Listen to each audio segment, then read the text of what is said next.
The earliest thing, I was put into school in Tirupati at the age of 5, and I put in 4 years there until I came to the first form. As things go, I was a good student. I was with my parents then, so there's nothing spectacular. So. राष्ट्र salute देंगे। राष्ट्र salute Fateh take.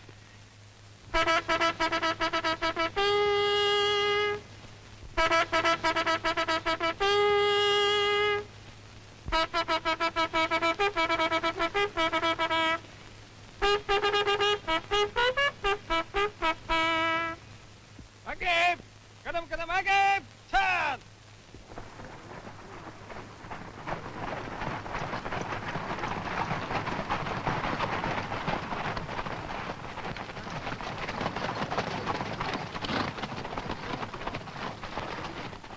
I, Sarvepalli Radhakrishnan, do swear in the name of God that I will faithfully execute the office of President of India and will, to the best of my ability, preserve, protect, and defend the Constitution and the law.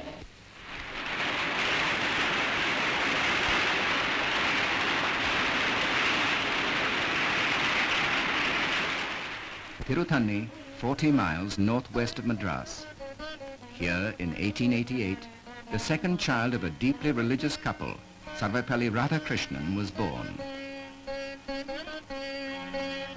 Those were quiet, peaceful times, and the pursuit of knowledge, for those who had the background, was a commitment.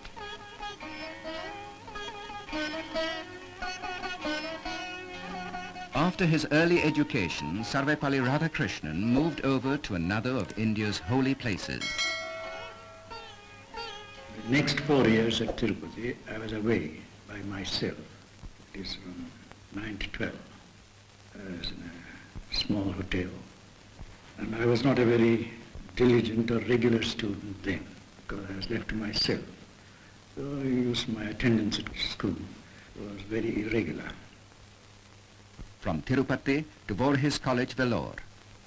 Here, for the first time, he revealed the true bent of his mind: acquisition of knowledge, work towards wisdom. When I passed my, what was then called the first arts examination, answering to our intermediate, it was open to me to have taken up mathematics or history for my BA degree. But the accident of my getting a few books on philosophy from a cousin of mine who just passed the BA degree examination made me select philosophy. Not that I had any predilection for it or any eagerness to solve the problems of the world, but it was an accident of my getting the books free that decided my career as a student of philosophy. It was a happy accident, and its consummation lay in the future, in worldwide recognition as a philosopher, as a sane, resonant voice in a world of strife and turmoil.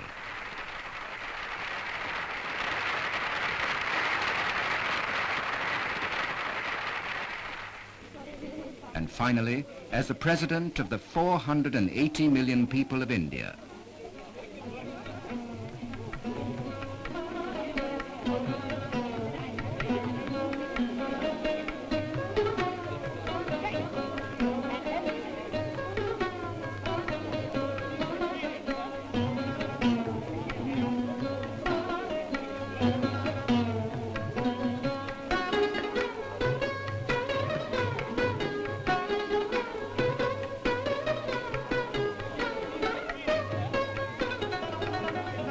But all this in the future, from Tiruthanni to Tirupati to Vellore, and then on to Madras.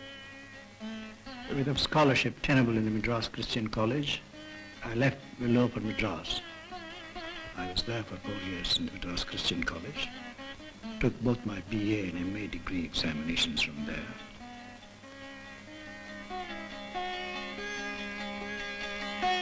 The way in which Indian philosophy was criticized by the teachers of Madras in those years led me to take an interest in Indian thought and find out what is alive and what is not alive in Indian thought, how much it has changed and how much it should change for the betterment of our own culture. I tried to make a clear study of Indian thought and find out whether the criticisms are justified or not. What is wrong with it and what it has to shed off, and what is right with it and what has to be preserved. And from that wellspring flowed a series of contributions to college magazines.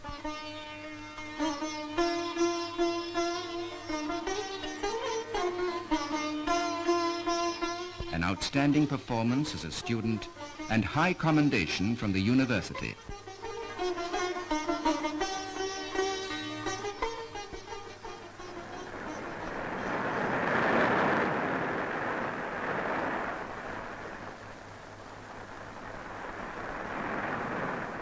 The very year I passed my MA degree examination, I took up service as a lecturer in the Madras Presidency College. I started teaching there from the 1st of April 1909. I was sent to the Teachers Training College, Hyderabad in 1910, from January to December.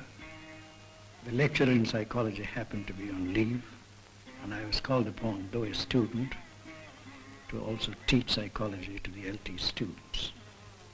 So I was both a student and a teacher for that year. Student and teacher, he has been throughout his life, the key to the awareness and achievement of Professor Radhakrishnan. He returned to Madras Presidency College in 1911 and continued there till 1916, when he became the head of the Department of Philosophy.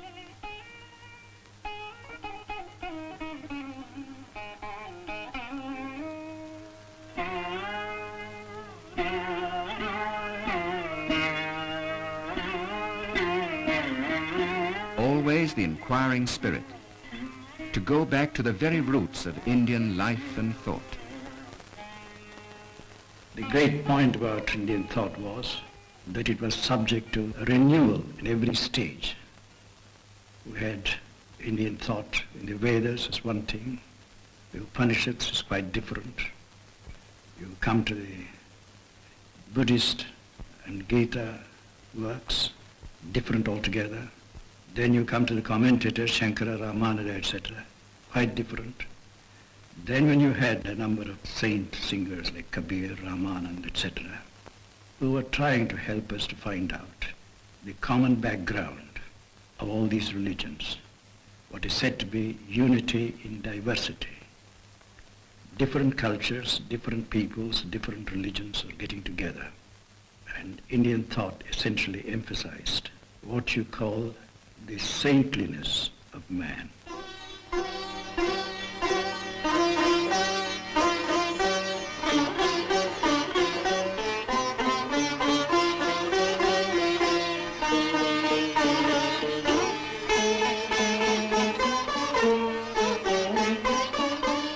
The world his home, the universe of thought his special province.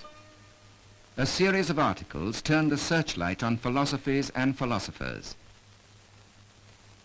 The Madras phase was coming to a close.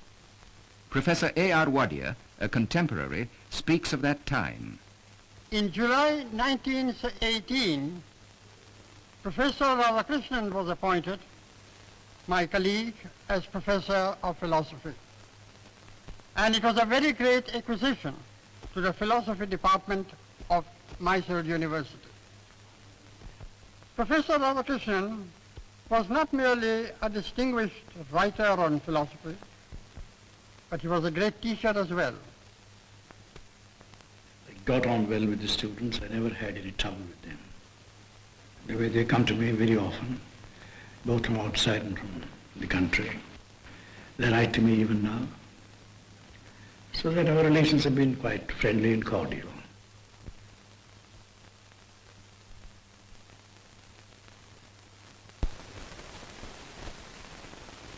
Mysore led to Calcutta and to a renowned chair, the George V Professorship in Philosophy. But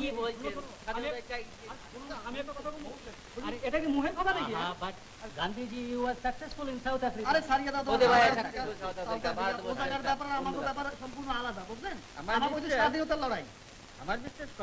Now Professor Radhakrishnan published his massive 2-volume Indian philosophy. Acutely aware of his country's predicament, he wrote, "Political subjection which interferes with this inner freedom is felt as a gross humiliation. The cry for Swaraj is the outer expression of the anxiety to preserve the provinces of the soul." Years later, as the president of his country, he was to visit Great Britain, which once ruled over India.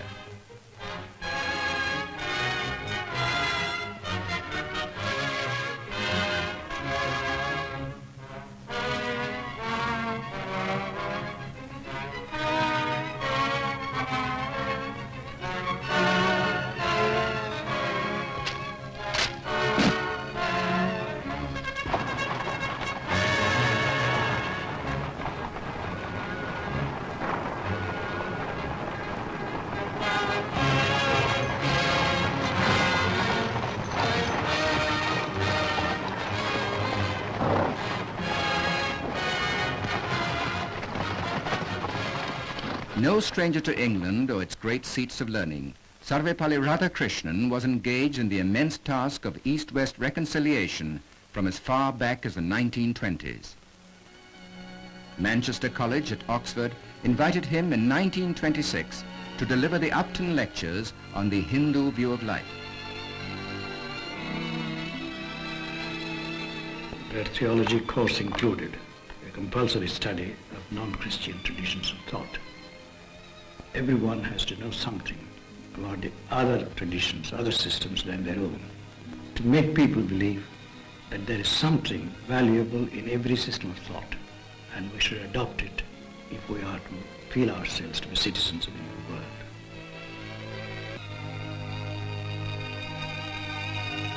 The Upton Lectures led to the publication of a book.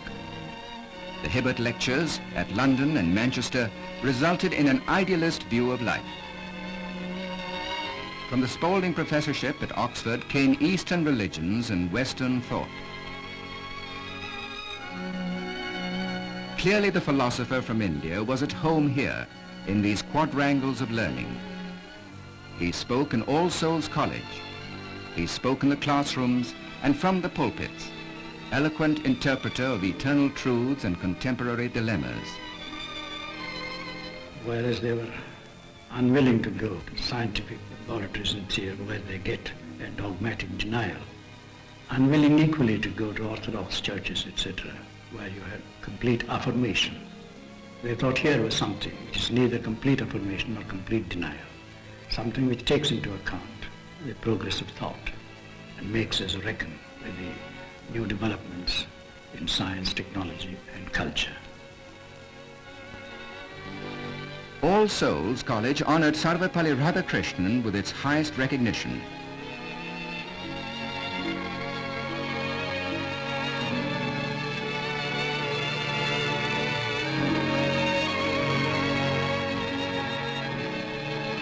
He was a member of the International Committee on Intellectual Cooperation of the League of Nations. Vice-Chancellor of Andhra University in 1931. At the invitation of Rabindranath Tagore, lectured at Shantiniketan. At Pandit Madan Mohan Malviya's request, he moved on to Benares Hindu University. It was during his vice-chancellorship that the university went through a period of progress and expansion. Around this time, the freedom movement was reaching its peak. All the great days which we had, political excitement, 1942, I happened to be there. But the great thing was that I knew the most representative figures of our age, Gandhi, Tagore, Nehru. I had very close contacts with them, took their counsel as men representing a senior generation. On Mahatma Gandhi's 70th birthday, he edited a volume of tributes and appreciations.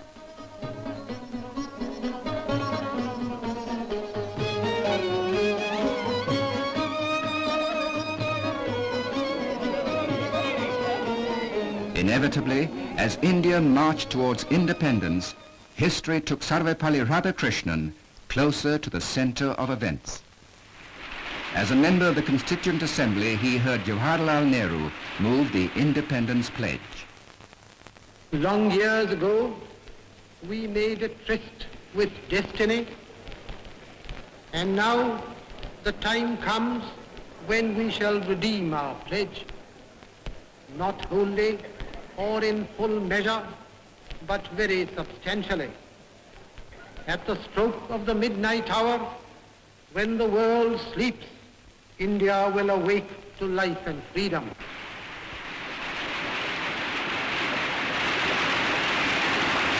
Dr. Radhakrishnan seconded the motion in a moving oration. History and legend will go round this day.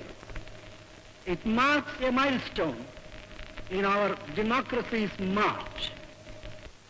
Here in this land, under the leadership of one who will go down in history as perhaps the greatest man of our age, we have opposed patience to fury, quietness of spirit to bureaucratic tyranny. With what result? That the transition is being effected in such an orderly and dignified way.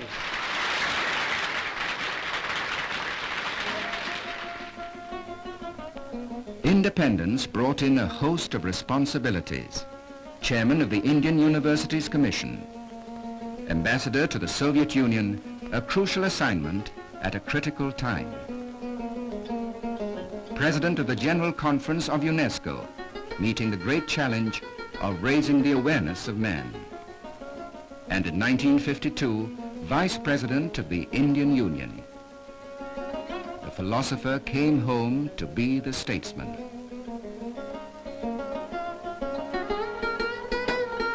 A busy, many-sided life.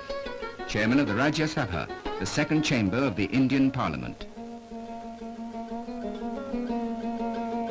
Throughout a distinguished two-term vice presidency, his was a leading role in all aspects of national activity.